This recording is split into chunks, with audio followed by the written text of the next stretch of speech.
Boa noite a todos e todas. Segunda-feira, 11 de novembro de 2024. Estamos começando mais um Papo de Segunda. Hoje é sobre o acolhimento do adicto. E surge uma categoria de adicto com uma força avassaladora que até aqui pouco era conhecido na sociedade brasileira, mas é aquele que a gente conhece como os viciados em jogos.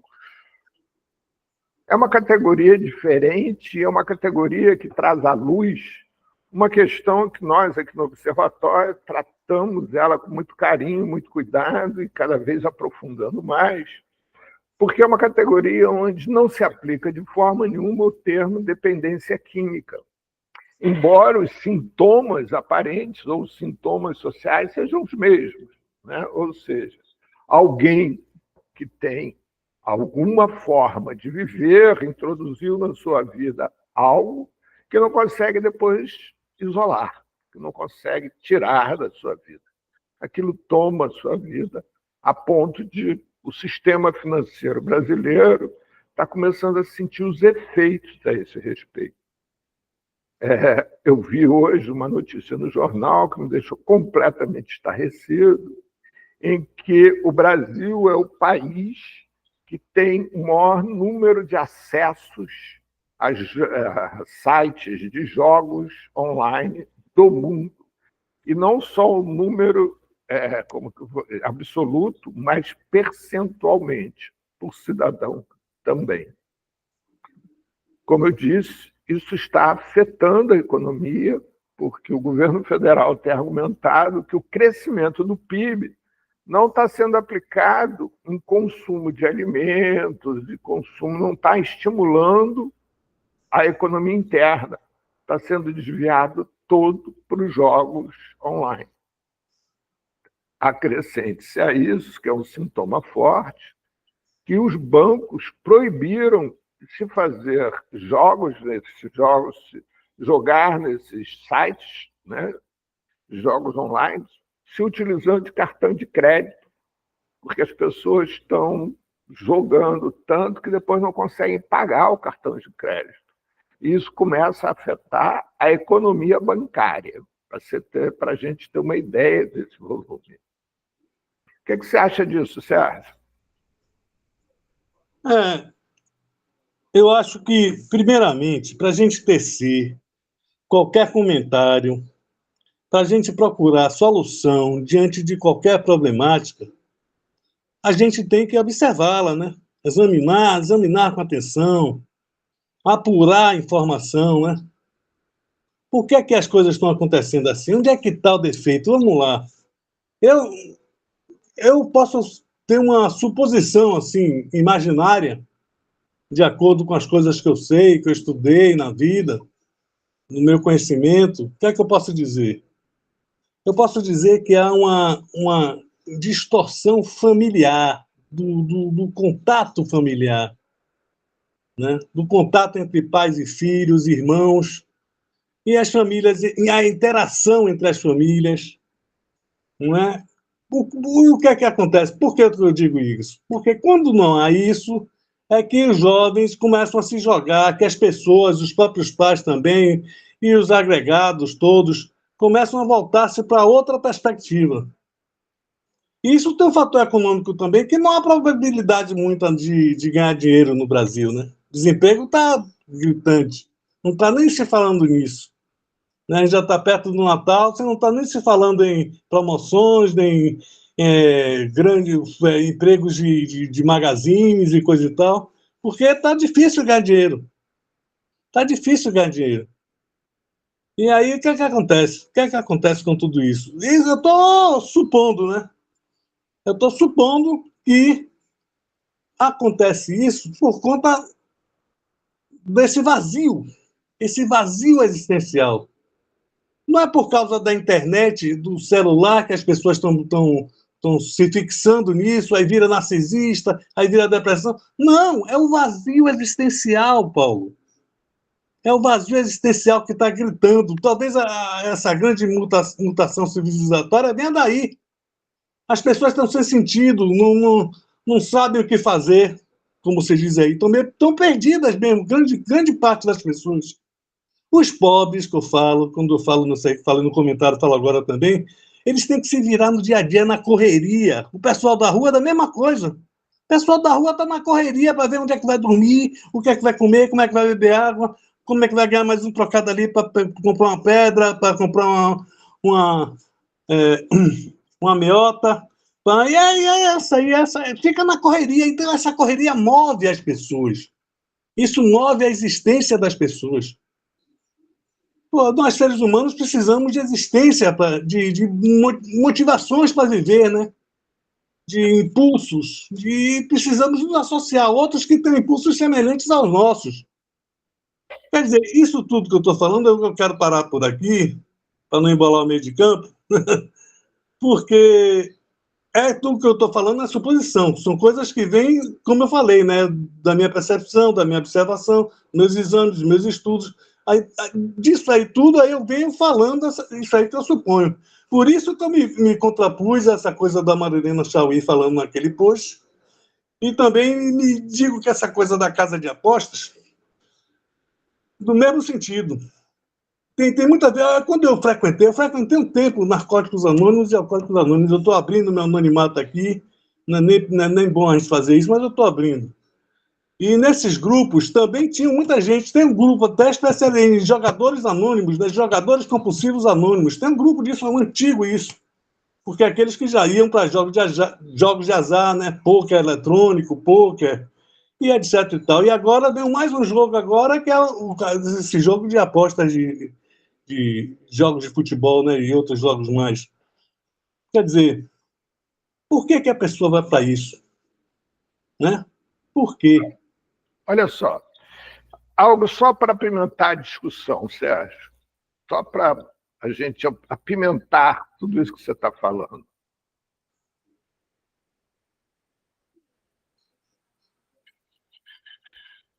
Pessoal, vocês estão vendo? Sim. Então, olha aqui, esse daqui é um estudo que foi feito numa universidade norte-americana, onde ele começa em 1940, mas eu vou começar só em 1980, né? E que mostra como as pessoas usavam o tempo a partir de 1940 até hoje, né? Então, eu começo em 1980.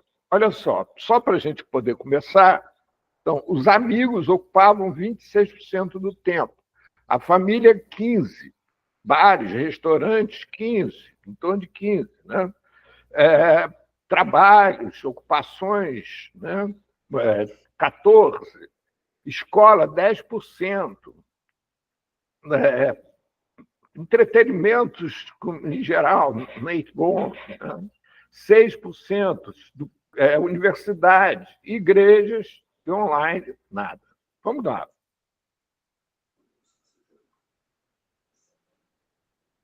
Começa, como vocês observam, em 1990, começa o online a ocupar.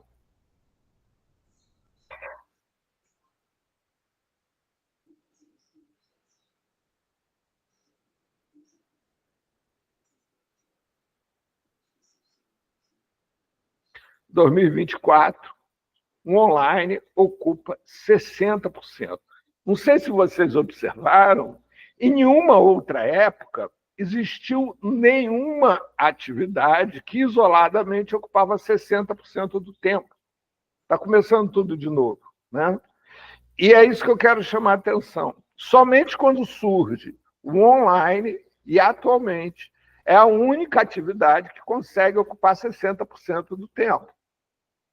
Então, assim, certamente nessa atividade online, ela hoje ocupa uma série de atividades que antes estavam separadas, né? Como, por exemplo, antigamente, para trabalhar você tinha que se dirigir ao seu trabalho, portanto, era uma atividade isolada, para se distrair também, para namorar, amigos também eram feitos, as relações eram relações presenciais e separadas, família, etc. Escola. Atualmente, tudo cada vez mais está fundido no online. Mas quando a gente funde todas essas questões no online, a gente estabelece, além disso, outras atividades que vêm por familiaridade. Chegam através da familiaridade, ou seja, se eu passo ali o dia inteiro online, né, quando surge um jogo de azar, eu já estou ali. Eu já estou familiarizado com aquele mecanismo, com aquele ambiente, com aquele espectro. Se surge qualquer coisa, eu já estou ali presente. E aquilo ali começa a se tornar um dado de realidade na minha vida. Começa a se tornar um dado em que ocupa a minha vida. Eu vou relatar de novo o caso que aconteceu comigo, né? Enquanto terapeuta. Eu fui procurado por uma família algum tempo atrás, eu já relatei isso aqui, estou relatando de novo, onde uma das pessoas dessa família, aos 16 anos de idade, tinha entrado em seu quarto e ela já estava com 19 anos e há 3 anos não saía do quarto, para absolutamente nada, nada. Tudo, ela morava num quarto que tinha uma suíte, tinha se transformado em jogador profissional desses jogos online, e ela que sustentava toda a família. O padrão familiar era dado por ela, pelos ganhos dela. A mãe era nutricionista, trabalhava como nutricionista, e o pai era engenheiro, e também trabalhava como engenheiro. Mas o salário dos dois, perto do ganho dele, não era comparável, né? O padrão o lugar, o apartamento que eles moravam, por exemplo, tinha sido comprado por ele, porque era um apartamento que permitia ele ter uma suíte grande, onde, como eu disse, todos os ambientes dele. Ele namorava online, fazia tudo online, festas, tudo mais dele era online, né? Então, voltando a essa história, né, assim como tem pessoas que a gente estava falando, né, da história dos jogos de azar, que estão se sustentando a partir dos jogos de azar. Começam a surgir pessoas cuja profissão é jogar em jogos de azar online, né? Assim como os outros estão falindo. Algo que a gente falava aqui ainda agora é volume. O Brasil se tornou o país, vou relembrar isso, com o maior número de acessos. E aí derruba por terra todos os argumentos de dependência química, todos os argumentos de doença genética, ou seja, todos os argumentos que querem isolar o indivíduo e fazer o indivíduo um lugar completamente à parte. Eu imagino que hoje grande parte da humanidade já pode se nominar adicta, seja adicta por alimentação, adicta por jogo, adicta por uso de droga, adicta por qualquer motivo. Como é que a gente faz para lidar no mundo compulsivo? Como é que a gente faz para lidar no mundo em que a compulsividade chega a tal ponto, de tal ordem, que a gente sabe que o nível de consumo que a humanidade tem, o planeta Terra não é capaz de repor. E, portanto, a gente está se alimentando, está num processo antropofágico. A gente está se alimentando de nós mesmos, sem nenhuma chance de reverter isso. A vitória do Trump nos Estados Unidos diminui muito as possibilidades de se reverter isso, porque ele é uma pessoa que diz que não acredita em aquecimento global, que o que ele acredita é que tudo é uma história dos comunistas, da esquerda. Que ele não quer saber disso. Como é que faz? Como é que faz para lidar com esse acréscimo de pessoas que serão consideradas doentes, né, dessa ordem? E de uma hora para outra. Né? Assim, tem um ano que os jogos virtuais foram liberados no Brasil, acho que não chega a ter nem um ano, não é? Não é, Edna? Edna, Tabacou, Sérgio? É mais ou menos um ano. Mais ou menos um ano. Se chegar, né? Se chegar. Bom, a propaganda eu acho que tem um pouquinho menos de tempo, né? Agora, quanto tempo que ele já está, não sei. Também não é minha área de interesse. A gente só enxerga e ouve aquilo que tem interesse, né? Não, Edna, passa a ser totalmente da tua área de interesse, Edna. Saúde mental. As pessoas sim, estão aumentando absurdamente. agora, né, Paulo? Quando isso se torna, né, algo compulsivo, Isso. né? Compulsivo socialmente, né? Socialmente. Endêmico. Então, e aí, eu queria só fazer uma reflexão quando o Sérgio fala de uma família disfuncional, né? Mas que não tem tempo, nessa correria toda. Mas por que que acontece isso? Eu acho isso muito ligado à questão da organização social. Quantos pais gostariam de dar mais tempo com seus filhos? E aí põe-se a continha no papel, que agora ninguém mais faz conta do papel, vai lá para o próprio celular e vê o gasto diário que tem, e aí já estamos entrando em outro cenário, que é o Brasil está se tornando um país de velho. Então, a natalidade de velho.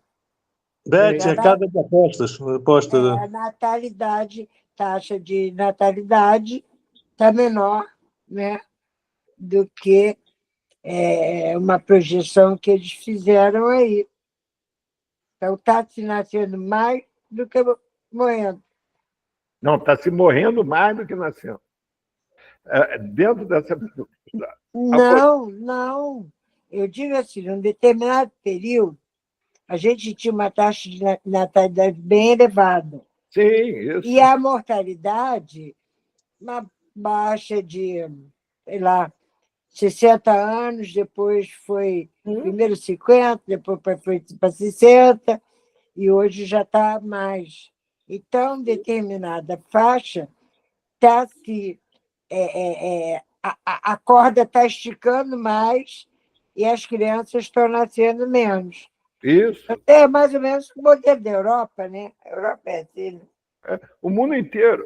Mas o Brasil, esperava-se que a população brasileira parasse de crescer em 2050, pois ela parará de crescer em 2025, ano que vem.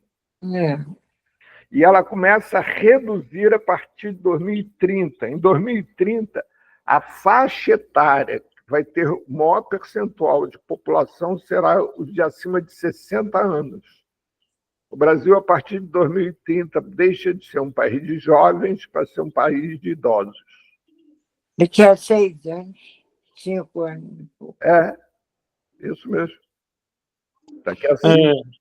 Mas está entendendo, Sérgio? Então, é o jeito como que a sociedade está organizada, a questão dos valores, etc. E uma necessidade mesmo de sobrevivência. A pessoa tem que ter 2, 3 empregos, né? Aí chega em casa cansado, não faz refeições com os filhos, né? Então, isso tudo, isso tem um custo, né? De repente, não é porque os pais não querem, não. É porque eles não estão conseguindo. Eu falei justamente isso mesmo, essa desorganização social, né? Inclusive a desigualdade social também, né? Porque essas pesquisas, eu vou fazer um comentário. Como eu vi essa pesquisa em um grupo, na rede social, e aí o que é que eu vi? Essa pesquisa, o gráfico é muito bonito, né? Os engenheiros, os arquitetos gostam muito de gráficos, né? Gráficos que se movem ainda. E aí, como é que os caras apuram essa pesquisa? Como os caras estão gastando o tempo que você está gastando o seu tempo? Com online, com escola, com família. Como é que eles medem isso? Como é que eles apuram isso? Como é que foi feita essa pesquisa? Em que contexto social é feita essa pesquisa? Quer dizer, eu acho que a gente tem que fazer essas perguntas, né? Para entender melhor. Eu não sei se dá 60% gasta tempo com online. Eu acho que é isso. Eu não gasto 60% do meu dia com online e muitas pessoas que eu conheço não gastam. Não gastam. Não, aí eu fico. Não. Eu acho que tem um aumento, sim. Claro que tem um aumento. Mas não sei se chega a 60%. Né? Olha E só, depois eu acho que nós temos coisas muito mais gritantes para a gente se preocupar do que aumento de online, do que escola e tudo. Tem muita coisa boa na internet que a gente pode usar, ensinar as pessoas a utilizar a internet, a fazer pesquisas na internet, a estudar pela internet, a manter rodas de conversas onde a gente troca informações, troca ideias a partir daí. Quer dizer, tem coisas boas que podem ser feitas online também. Sérgio, Então, olha só, Sérgio. Eu concordo com tudo que você está dizendo. Mas uma coisa não exclui a outra, cara. Assim, vou te dar um exemplo. Cresce de forma muito preocupante o índice de crianças míopes no mundo inteiro, sendo que, principalmente, assim, a miopia se manifestava intensamente na adolescência, em torno de 14 a 16 anos. E começa a se manifestar aos 8 anos. E é o seguinte, por causa do tempo de uso de aparelho celular. Então, assim, isso é uma coisa que já está deixando de ser uma suposição para ser uma certeza. As inúmeras consequências que se tem, né, do uso abusivo, que assim como seria também, a gente pode citar, o uso abusivo de água, ou uso abusivo de qualquer coisa. Né? Qualquer coisa que você faça de uma forma abusiva vai acabar se transformando num malefício para você. Então, o fato das pessoas ao usarem internet, né, estarem o tempo todo sentadas, isso está trazendo osteoporose, inclusive para homens, muito mais cedo. Dor lombar, a ponto, não sei se vocês já viram na internet agora. Paulo, cortei você. Não, pode falar. Umas mesas estreitinhas, bem altas. As pessoas estão trabalhando em pé. E aí essas mesas têm um controle.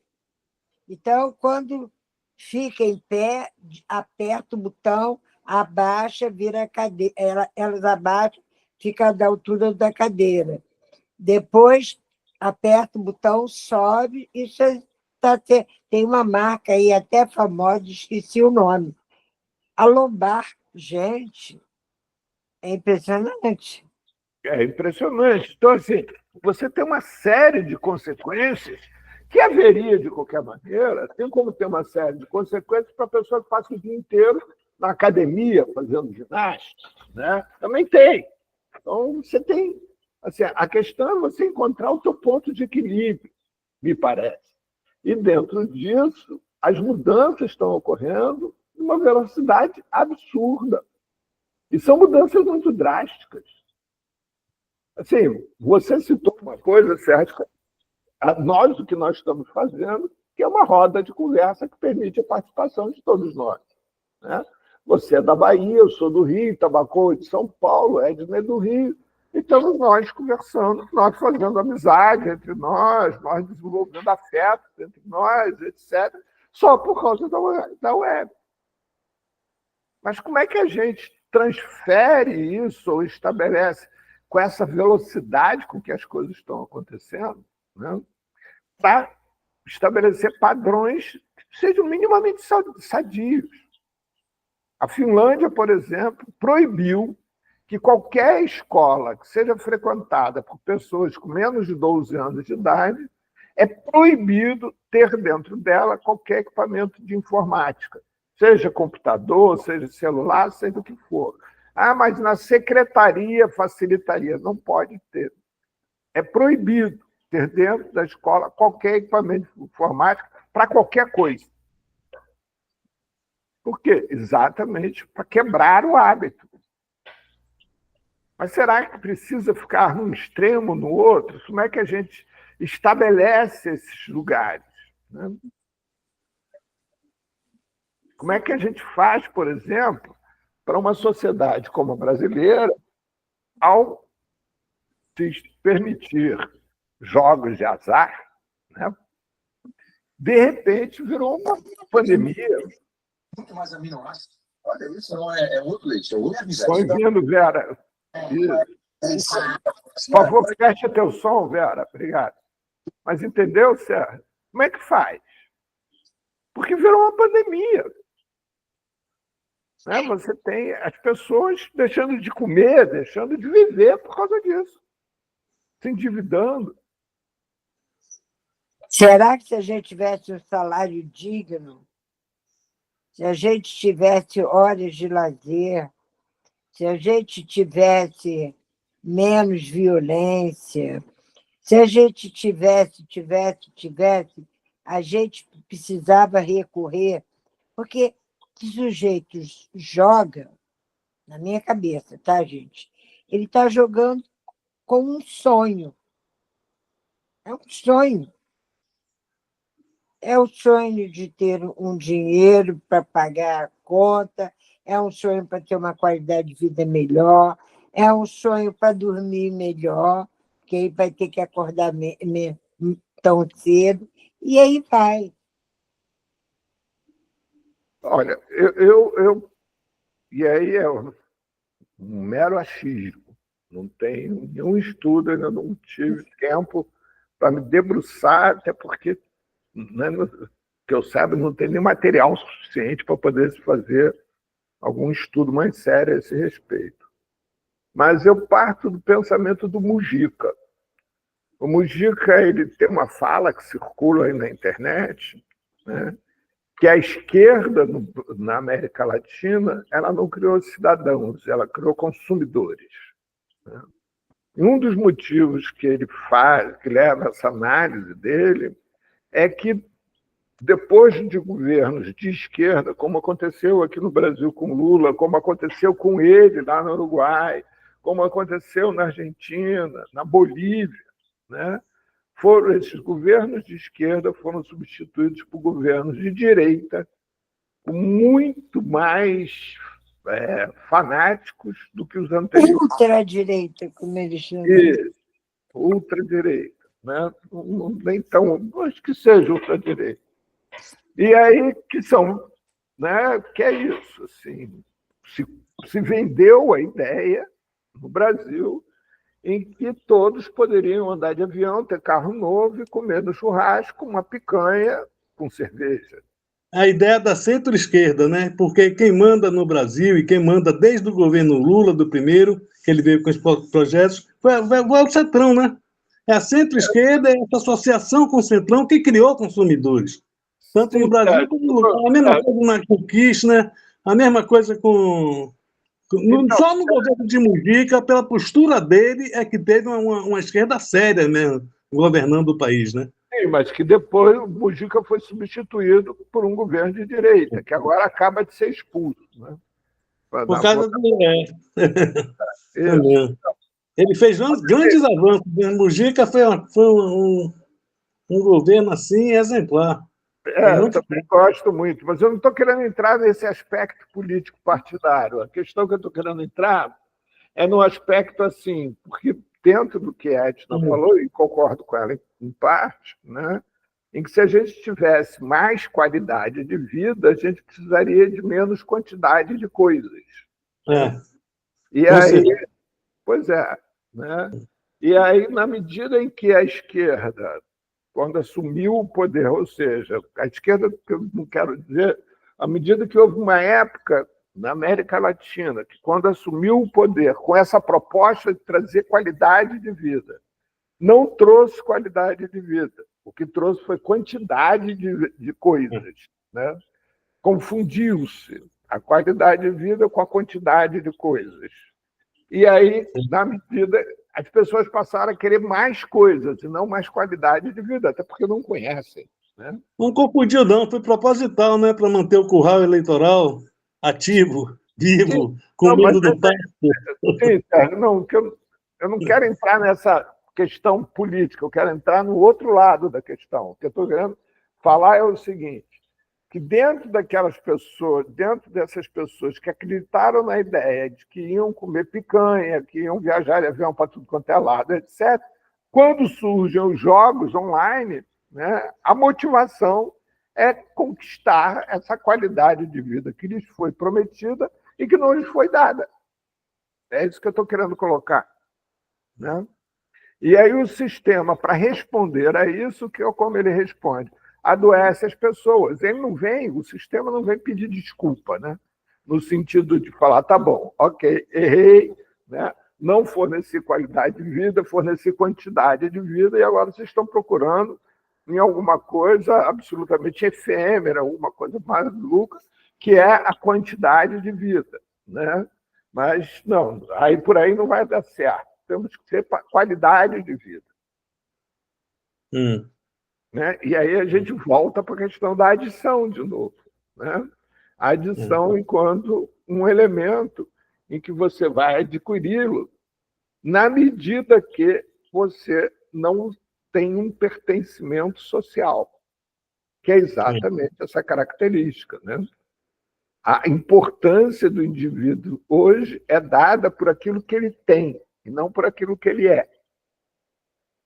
Então, se ele tem, mesmo que foi ganhei no jogo de azar ou não, pouco me importa.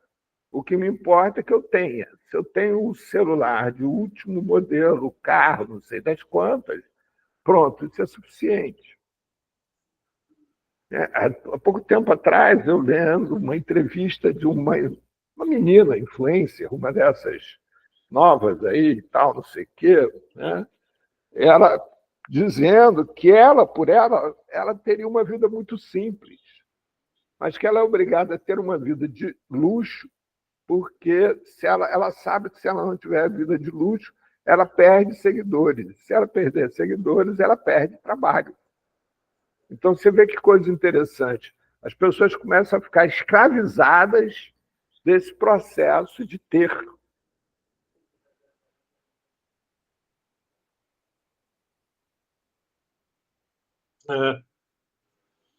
É um negócio. Mas não é de hoje, né? Que está escravizada desse processo de ter pau. Não é de hoje. O capital já fez isso, pô. Sim, é verdade, você tem toda a razão. Mas, assim, é de hoje que uma pessoa como Elon Musk tem em patrimônio uma quantidade de dinheiro maior do que nações, muitas nações. E agora o Trump deu uma opção para ele mais. Vai dar uma função para ele que é desburocratizar o Estado, acabar com o Estado norte-americano. Não, e ele ganhou não sei quanto, eu não sei se foi aposta. Foi aposta? Não foi aposta, não é isso. É porque ficou claro que ele agora vai ser beneficiado, as empresas dele vão ser beneficiadas pelo governo Trump. Elon Musk, né, o maior doador do Trump. Ele vai ter um papel no governo Trump, ele vai ter um lugar lá, vai ser um secretário de não sei das quantas. Então, nós estamos conversando disso agora, certo? Ele vai ser o secretário de desburocratização do governo do Estado norte-americano. A função dele vai estar perto do poder. A função dele vai ser acabar com o Estado. O que o Trump quer dele é que ele acabe com o Estado. E, além disso, também, né, tudo aquilo que ele deseja, né, vai ser atendido. Então, assim, o que eu estou querendo dizer, Égila, quando eu trouxe o Elon Musk para a discussão, né, é que você vê, por exemplo, jogadores de futebol, né, você nunca teve um jogador de futebol que tivesse a fortuna acumulada de um Neymar da vida. Isso para falar de um brasileiro, né? É uma pessoa que pudesse ter a capacidade de esbanjar tanto dinheiro quanto ele esbanja. Ele acaba de comprar um terreno lá num lugar, lá numa ilha norte-americana, que o terreno custou 150 milhões de reais. Um terreno. Não tem nada no terreno, tem meia dúzia de mato. Custou 150 milhões de reais. Então, assim, quando a gente começa a pensar sobre esse aspecto, né, a gente começa a pensar que o capitalismo, aliás, já previsto por Marx, inclusive, né, em que está agudizando na doença dele.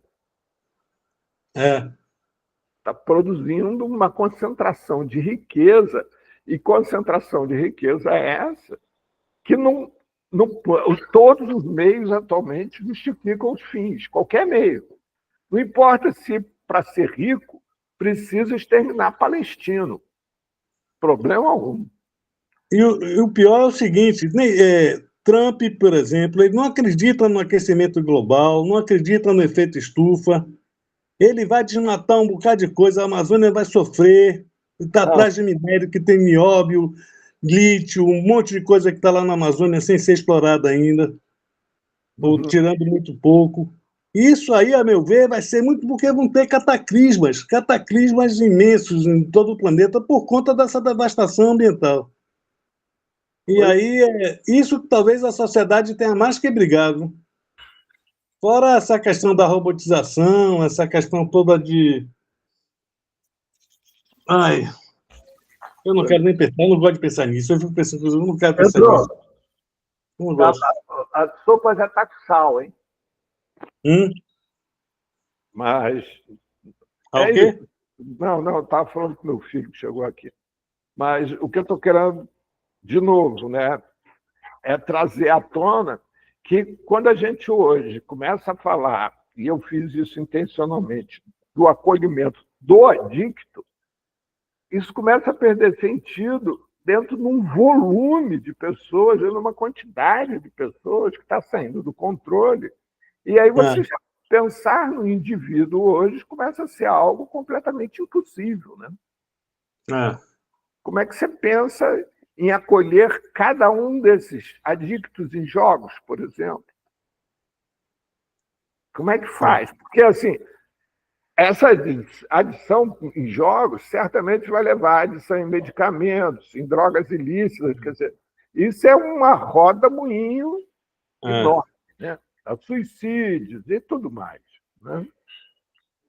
As pessoas começam a sair do controle dela própria. A situação de vida dela começa a sair do controle. Porque, na medida que ela joga, inicialmente para experimentar, e aí depois ela vai jogar para tentar recuperar o dinheiro que perdeu. E aí cada vez perde mais, cada vez joga mais. Chega uma hora que ela se inviabilizou. Não inviável, não tem dinheiro para comer, não tem dinheiro para nada, acabou. Como é que faz?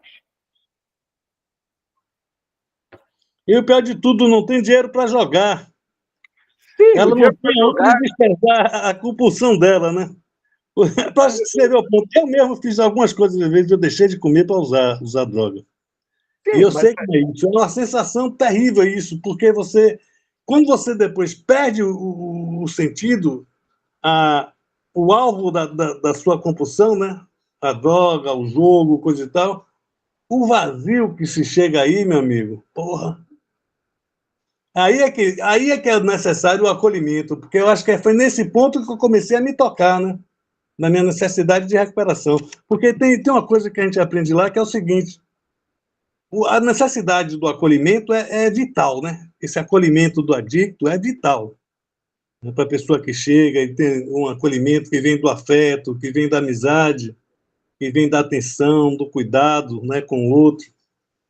Esse é vital. Agora, a recuperação depois, para você começar a se sair disso, para entrar numa outra perspectiva de vida, para poder esperançar, criar coisas que dêem esperança, esse lugar aí é permanente. A recuperação em todos os grupos de ajuda mútua fala isso. É permanente, a recuperação é permanente, é sempre, é todo dia, acordar, um dia de cada vez, um dia de cada vez. Hoje, no caso, não vou usar, não vou fazer isso, mas hoje eu vou fazer o quê? trilhar no meu caminho. Eu tenho isso que fazer agenda, para e assim, tinha muita gente, rapaz, que gostava, dizia assim: graças a Deus eu sou adicto, adicto em recuperação. Por quê? Porque quando você entra na recuperação, você começa a ter um motivo, um impulso, um elan, sei lá o quê, uma coisa dessa, que joga a pessoa para frente, né? Que torna a pessoa, que faz a pessoa se sentir forte, determinado. E isso eu vi muita gente conseguir coisas, viu? Muita gente assim construir patrimônio, construir família, tudo mais, ficar legal dentro desse processo, porque aí se organiza, né? Ele sai do caos e vai buscar a ordem, né? Sim. Por outro lado, também, ele passa a ter um motivo para lutar, né? É isso aí. Operação, né? A esperança, é o que ele quer fazer, né? Porque ele tem que encontrar esse lugar. O Pois que ele é. quer fazer, o que ele quer fazer de bom. Não sei se bom ou de mal, mas o que ele quer fazer não tem limite, né? Tá bom. Não é isso? Olha só, hoje tiveram duas situações lá no CAPS. Uma, tem um rapaz lá que ele há muito tempo está com a colostomia, precisando ser fechada. Mas o pneumo... Tá, mas deixa eu retomar. Lá no CAPS tem um senhor, mais ou menos, deve ter uns 58 anos no máximo, 60 anos no máximo. E ele está com uma colostomia, já está há 5 anos para fechar. E aí, o médico, cirurgião, e ele fuma muito. Ele era, desculpe me estender um pouquinho para vocês entenderem o conceito.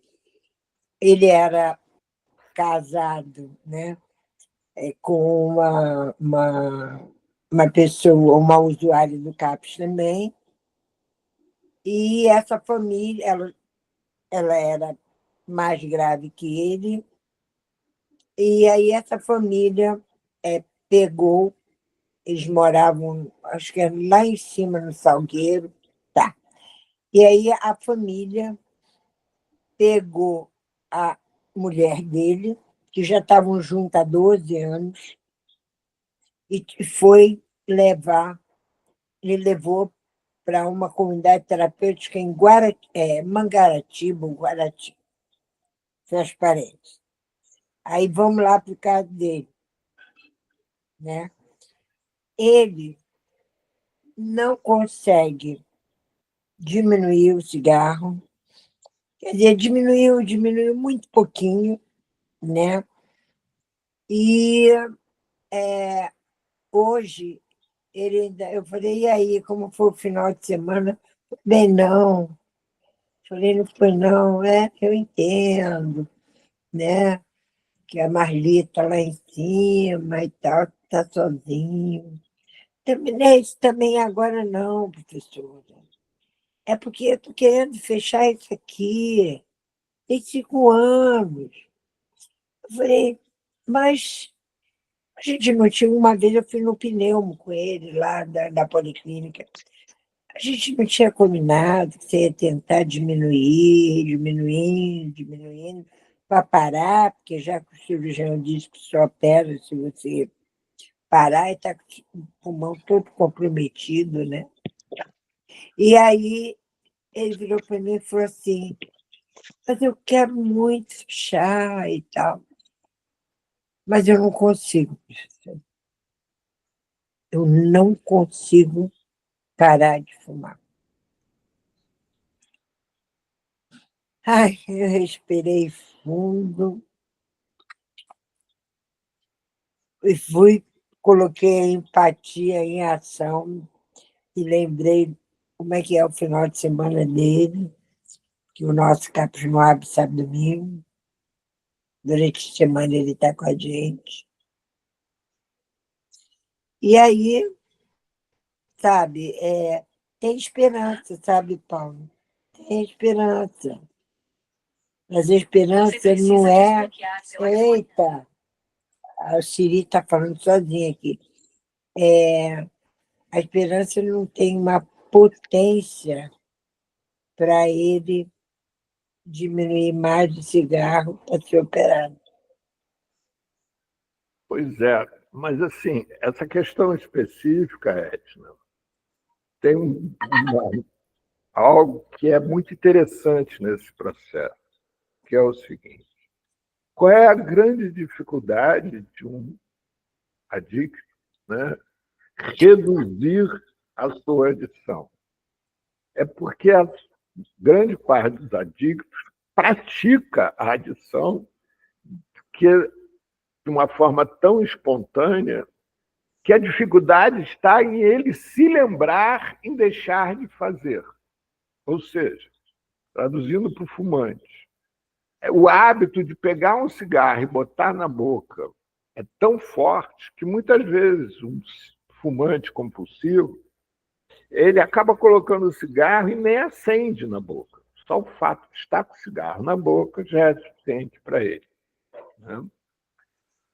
Assim, e aí o ato de fumar, por exemplo, você tem diversas motivações que levam um indivíduo a fumar, não é uma motivação única, né? Por isso que tem gente que, por exemplo, troca o cigarro pela bala e consegue parar de fumar, tem outro que não consegue parar de fumar trocando o cigarro pela bala, e assim por diante. Por isso que é projeto terapêutico singular. É cada um, né? Um caso é assim, singular. E, mas tem uma questão, que é uma questão central nessa questão, e aí eu estou falando especificamente do fumante, que não é espontânea, que é o ato da compra. Então, a partir daí, é o seguinte: você, num caso de um fumante, né, você começar a estimular ele a deixar de comprar o cigarro, já é um imenso passo para ele parar de fumar. Porque ele não vai assumir o compromisso de parar de fumar, ele vai assumir o compromisso de deixar de comprar o cigarro. O que isso quer dizer? Que se ele estiver passando por frente de uma banca de jornal e tiver vontade de fumar, ele compra o cigarro. Se ele estiver num lugar que tiver mais de uma... tiver alguém fumando e der vontade dele fumar, ele pede um cigarro. Não tem problema nenhum. E isso vai reduzir muito a expectativa dele e a ansiedade dele quanto ao fato de ter que parar de fumar. Porque isso é um outro dado no processo de interrupção do adicto, que é o dado do fracasso, né? É aquele adicto que se compromete que vai parar de fazer alguma coisa e não consegue parar de fazer, e aí acha que não vai parar mesmo, porque é um fracassado, né? Então, a possibilidade que se tem é, primeiro, você isolar qualquer possibilidade onde o fracasso possa ser incluído dentro do cotidiano dele. E, por outro lado, ver dentro do cotidiano dele o que é voluntário e o que é involuntário. Então, por exemplo, a compra é sempre voluntária. Se ele conseguir parar de deixar de comprar, ele deu um passo importante. Porque se de madrugada ele acorda para fumar, não tem cigarro em casa, dificilmente ele vai sair na rua para comprar o cigarro, até por causa da dificuldade de encontrar um lugar aberto. Isso quer dizer que torna-se, pelo menos, ele fumou um cigarro a menos naquele dia. E naquele dia ele, pelo menos, começou a aprender que aquela vontade dele fumar não é insuperável, é superável. Então, ele começa ali a aprender a viver sem a adição. Tem até atravessador. Eu aprendi essa semana. Tem atravessador que vende cigarro. Sim, é isso mesmo. Mas não, como é que é o negócio? Você não tem o dinheiro para comprar o maço. Aí você compra no morro 3 cigarros. Isso. Aí já vai pagar por ter comprado só 3 cigarros. Aí já paga lá R$2. Aí depois vende para um usuário do CAPES. Tá bom. Aí o usuário do CAPES vende para esse que está aqui. Isso mesmo. Que é isso? Eu não conhecia. Conheci essa semana. Olha, Meu Deus, que coisa perversa, meu Deus. Deixa eu contar a minha história. Deixa eu contar uma história com isso, que eu tenho uma experiência interessante com isso aí. Ó, Conta. pode ser? Pode Claro. ser? Olha, eu usei álcool, maconha, cocaína, psilocibina do cogumelo, LSD, um bocado de coisa. E anfetamina, mas outras coisas que eu experimentei, né? Não cheguei a usar mesmo. Mas o cigarro foi a mais difícil de parar. Quantas vezes eu fiz promessa e joguei cigarro fora? Não quero mais, para lá. E daqui a pouco, no outro dia, eu estava fumando. Quantas vezes eu ficava... Eu parei, fiz várias vezes isso de fumar retalho. Eu pegava, comprava cigarro.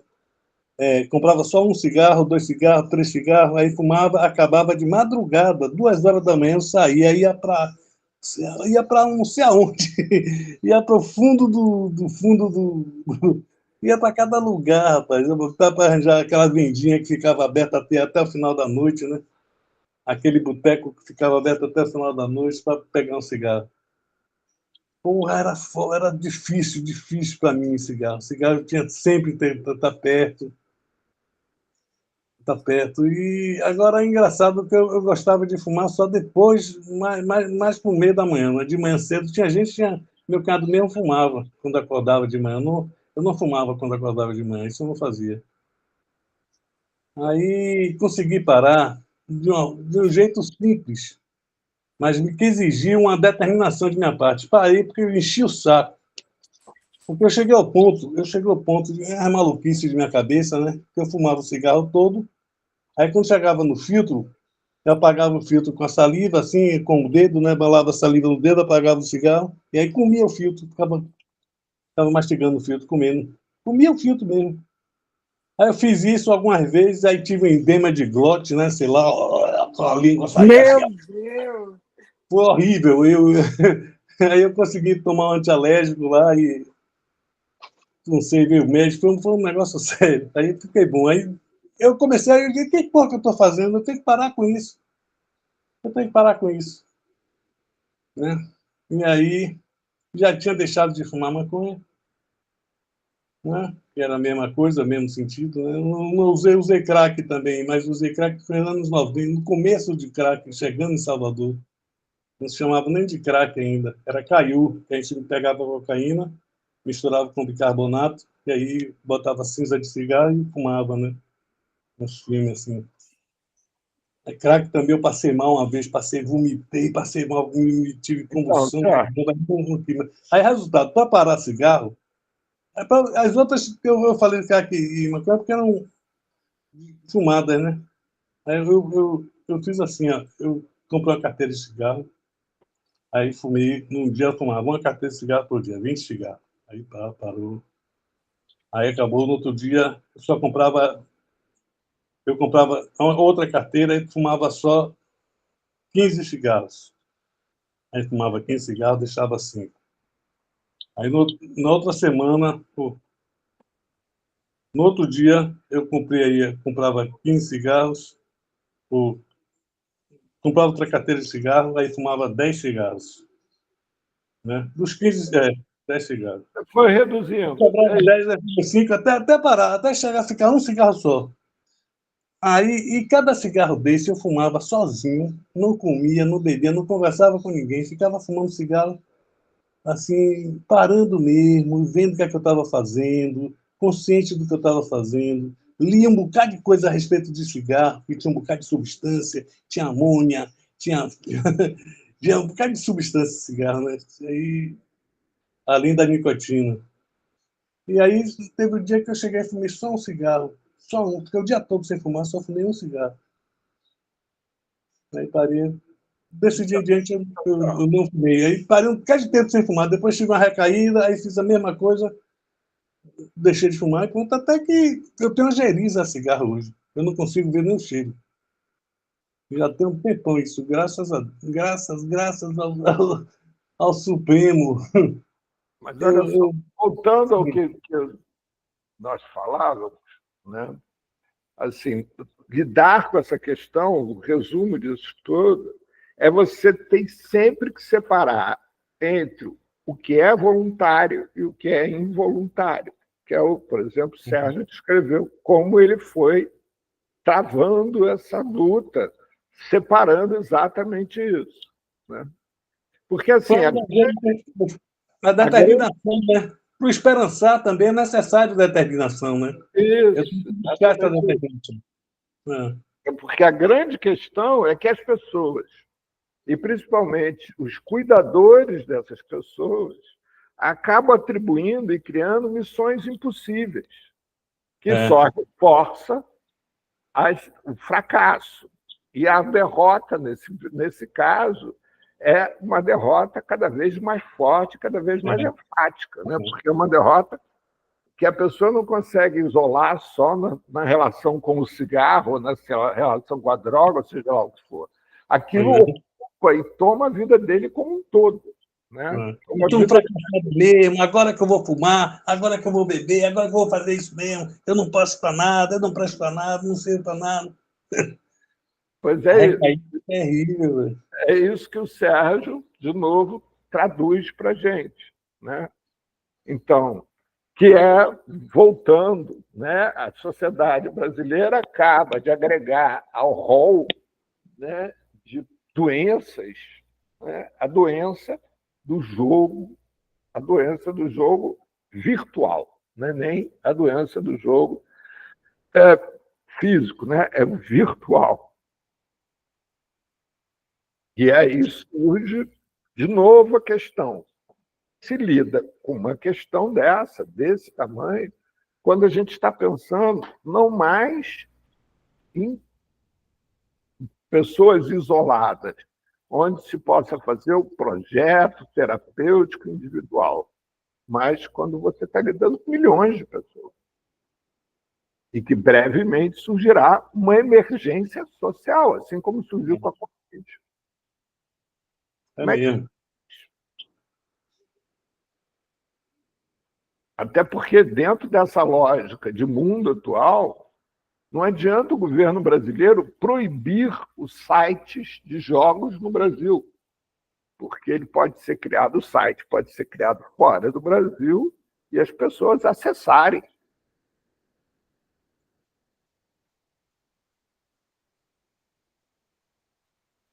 Este é um modelo de situação que não foi vivido até o momento, quer dizer, foi vivido em termos de campanha de divulgação, de dizer que as drogas estavam ocupando o mundo e iam destruir a família. Mas que efetivamente não foi vivido. A gente está hoje começando a vê-la. Como é que faz, Tabacou? Não sei. Eu acho que é como qualquer outra droga, né? É aquilo, você tem que preencher o espaço com uma coisa, trazer a criança interior para brincar de viver a vida, achar uma coisa, um hobby interessante para fazer, Que a bonito música, cultura. Oi? Que bonito isso que você falou, Tabacou. Trazer a criança interior para viver a vida é muito bonito. Uhum. Eu vejo por mim. Eu estou fazendo, mexendo com programação. Para mim é uma diversão, é um brinquedo. É? Você coloca isso como um brinquedo para você? Sim. Por isso que dá certo. Você faz a coisa com gosto. É que nem você trabalhar naquilo que você gosta de fazer. Entendo o que você fala. Mas eu fiz essa provocação a você de uma forma intencional, porque me parece que a resposta aqui está contida dentro de algo que você vive insistindo com a gente. Você toda vez fala da mesma coisa, que é a questão da comunicação.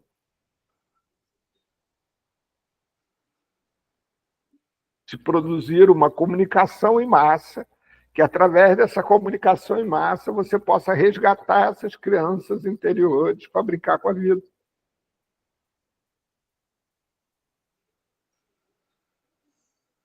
Esse é um tema seu. Para o debate, né? Oi? Trazer as pessoas para o debate, para uma conversa, para essa troca que nem a gente faz aqui. Sim. É também como as crianças no parquinho. Isso, exatamente isso. É esse fazer, esse construir, né? A gente poder ir construindo essa história. A questão agora é lidar com essa emergência, né? Porque isso está se tornando, em proporções de uma emergência social. Não sei se vocês viram as contas do governo. O governo acredita que algo de 100 bilhões de reais já foram desviados para esses jogos eletrônicos.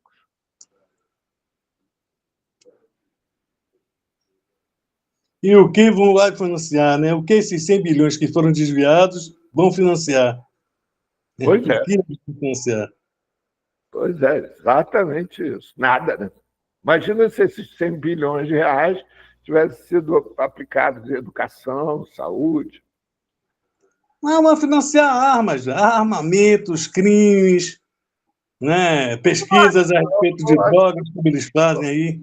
Eu acho que vai financiar muito luxo, helicópteros, aviões. Isso Tem situações absolutamente supérfluas e desnecessárias.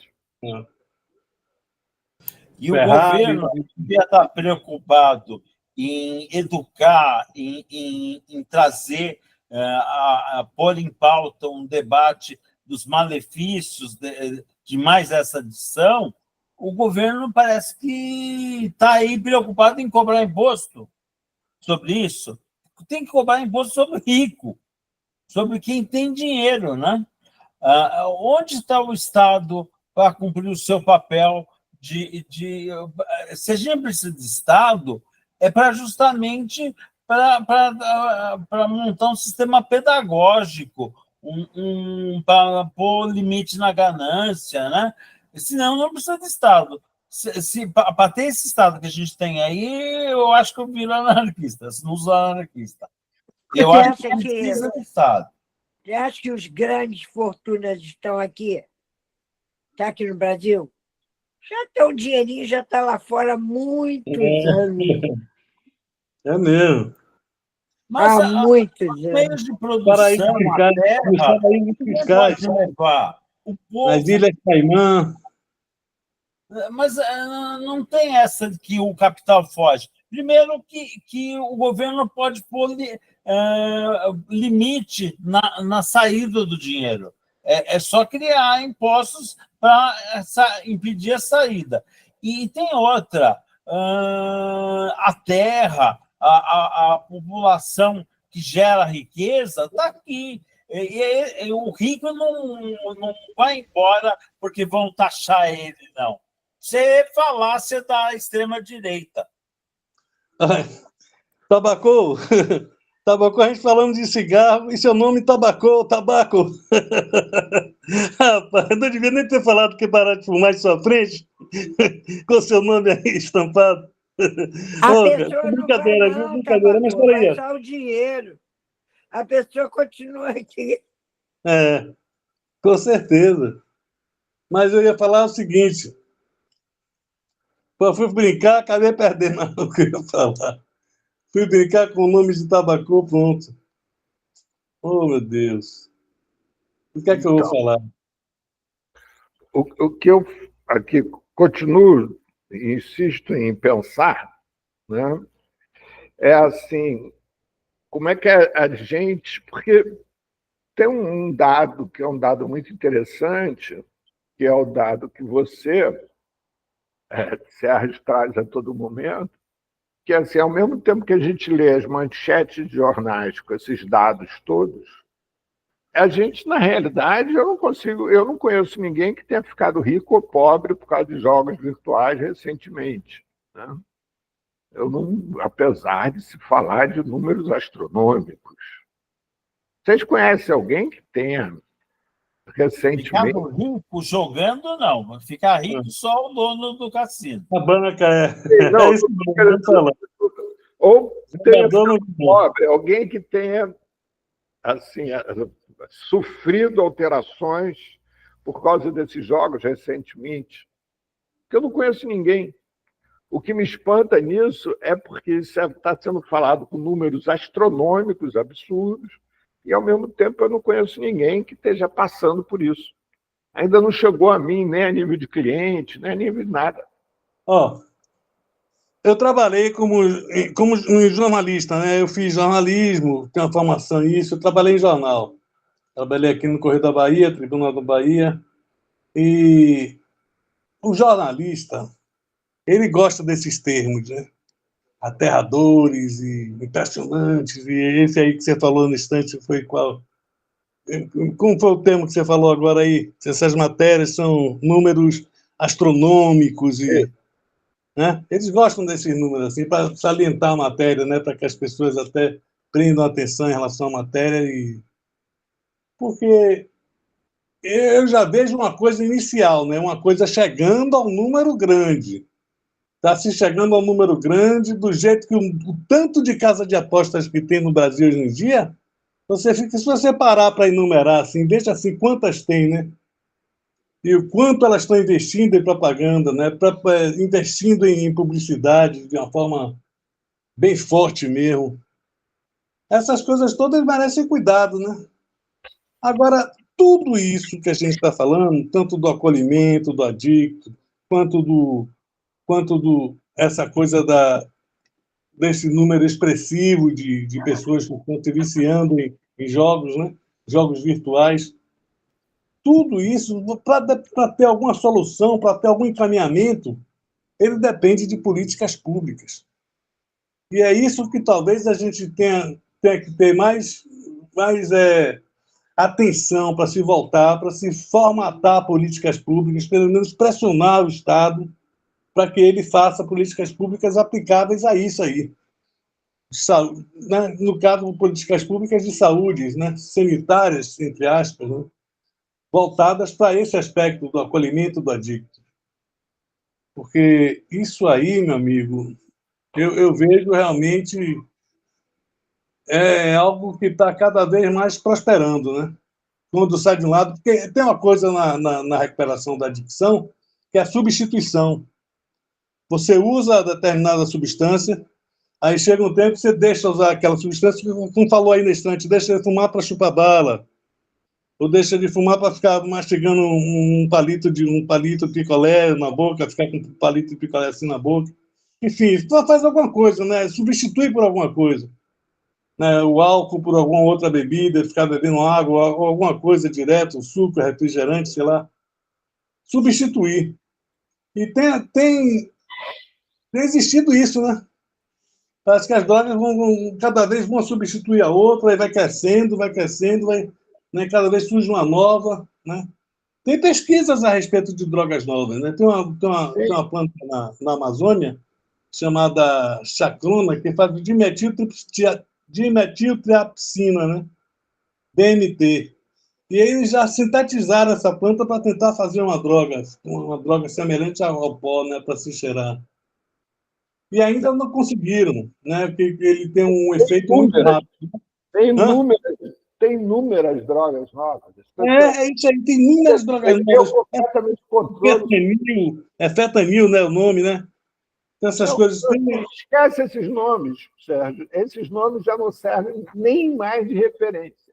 Porque é o seguinte, a questão agora é que as drogas são fabricadas nas cozinhas de casa. Laboratórios clandestinos, Alexandre. Não é clandestino. É o seguinte, eu vou dar uma festa, Domésticos, no caso. É consumo doméstico. Eu vou dar uma festa e aí eu ofereço para as visitas, eu faço a droga aqui na cozinha, acabou. É. Esse é um dos motivos. Tem gente que faz assim, ó, pega o Viagra, a substância Viagra, bota assim, pega um ácido e pega Faz misturas malucas. mistura, sintetiza tudo e faz um pozinho só e toma aí. Isso, faz misturas completamente alucinadas. A gente continuar se referindo à questão das drogas a essa meia dúzia de substâncias é falar de nada. Foi isso que eu falei, que elas vão se substituindo, vão surgindo novas e outras mais potentes. Elas vão se substituindo e acumulando, né? Misturando uma com as outras. Vai.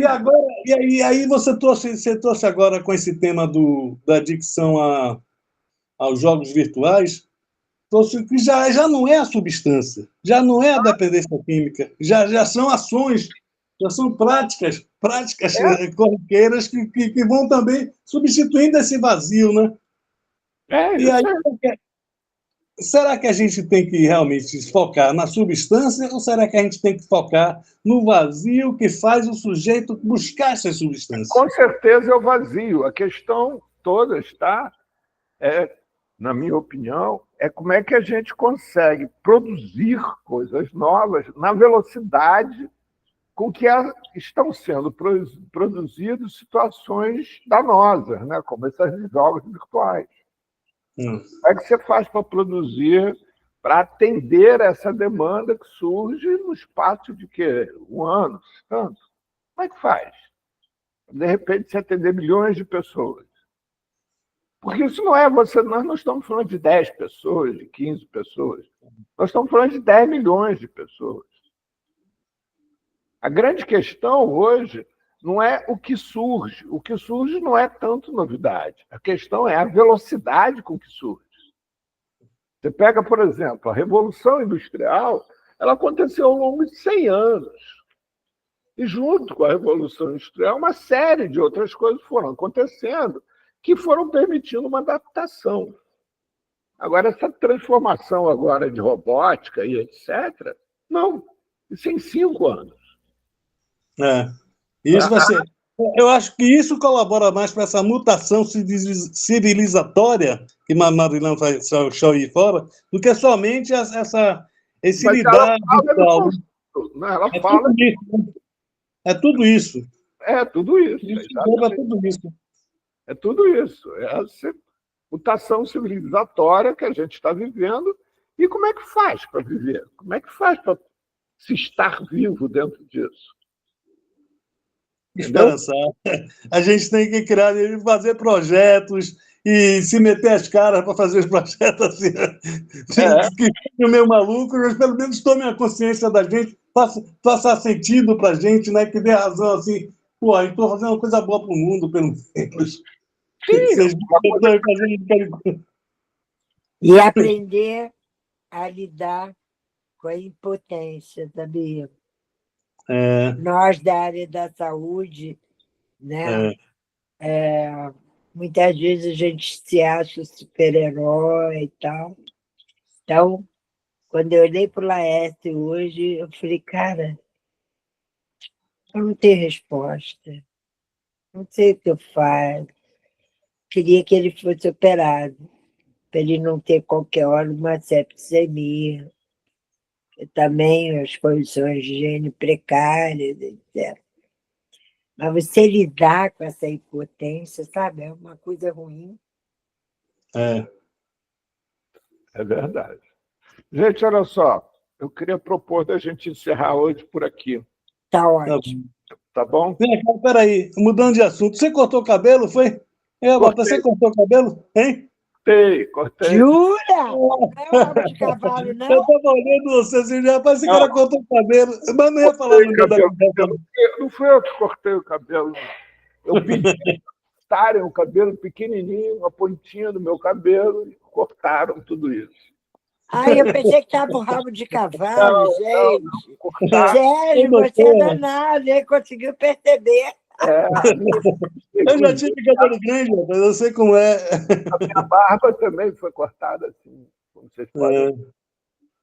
Tá falando isso com tristeza? Tá se renovando, rapaz? O cara fica Eu não mais estava gostando da minha cara. O problema é que quem via a minha cara não estava gostando, aí resolveu fazer essa mudança.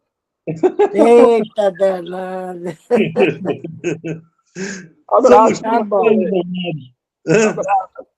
Tá Um abraço. boa noite. Abraço. Até semana que vem, se Deus quiser. Tchau, tchau. Tchau. Tchau, abraço. Fui.